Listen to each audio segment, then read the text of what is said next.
রাশিয়ার বিভিন্ন অঞ্চলে মুসলিম আলেমদের বিরুদ্ধে ধারাবাহিক অভিযানে নতুন বিতর্ক সৃষ্টি হয়েছে। গত মে মাসে ক্যারেলিয়ার সাবেক মুফতি উইসাম ভার্দভিল সহ অন্তত ৮ জন প্রভাবশালী ধর্মীয় নেতাকে আটক করা হয়। আনুষ্ঠানিকভাবে তাদের বিরুদ্ধে পুলিশি কাজে বাধা বা আর্থিক অনিয়মের অভিযোগ আনা হলেও তদন্তে কয়েকজনকে নিষিদ্ধ সংগঠন মুসলিম ব্রাদারহুডের সঙ্গে সম্পৃক্ত করার চেষ্টা চলছে। ফলে এসব পদক্ষেপের পেছনে রাজনৈতিক উদ্দেশ্য রয়েছে কিনা তা নিয়েও প্রশ্ন উঠছে।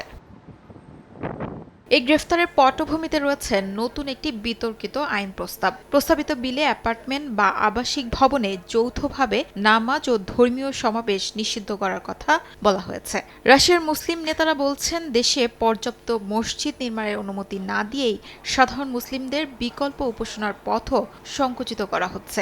সমালোচকদের মতে আইনটি কার্যকর হলে পরিবারের সদস্য বা আত্মীয়দের নিয়ে ঘরে নামাজ আদায়ও আইনি ঝুঁকির মধ্যে পড়তে পারে। রাশিয়ার স্পিরিচুয়াল বোর্ড অব মুসলিমদের প্রধান রাভিল গাইনুদ্দিন এই উদ্যোগের বিরুদ্ধে প্রেসিডেন্ট ভ্লাদিমির পুতিনের কাছে সরাসরি আপত্তি জানান। এর কিছুদিন পর থেকেই বিভিন্ন অঞ্চলে মুসলিম আলেমদের বিরুদ্ধে অভিযান শুরু হওয়ায় বিষয়টি আরও আলোচনায় আসে।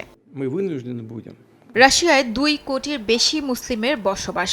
দীর্ঘদিন ধরে ক্রেমলিনের প্রতি রাজনৈতিক আনুগত্যের বিনিময়ে মুসলিম ধর্মীয় প্রতিষ্ঠানগুলো তুলনামূলক স্বাধীনভাবে কাজ করতে পেরেছিল। তবে ইউক্রেন যুদ্ধের পর অর্থোডক্স রাশিয়া এবং স্লাভিক জাতীয়তাবাদের ওপর জোর বাড়ার সঙ্গে সঙ্গে পরিস্থিতি বদলাচ্ছে বলে মনে করছেন বিশ্লেষকরা।